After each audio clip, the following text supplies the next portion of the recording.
Hey everyone, welcome back to another tutorial from Wake&Tech. Today in this video, I'm going to show you how to change your display name on CoinMarketCap application. Your display name appears in your profile, comments, and community interactions on CoinMarketCap, so changing it allows you to personalize your profile or reflect a new identity while keeping your account intact.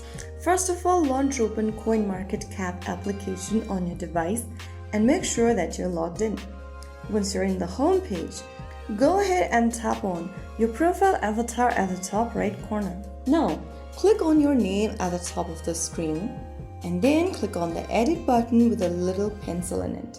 This will now take you to your profile section from where you can change your avatar, display name, biography, birthday, and so on. To change your display name, select the display name option. Now enter a new display name by erasing the current one. And once you are done typing it down, click on Change Display Name. Soon after you do that, if you get back to your profile, you will see your display name changed immediately. So that's how easy it is to change your display name on CoinMarketCap. Now your account reflects your updated identity and is ready for community interactions. So that's how it's super easily done. If you found the video helpful, don't forget to like, share, and subscribe.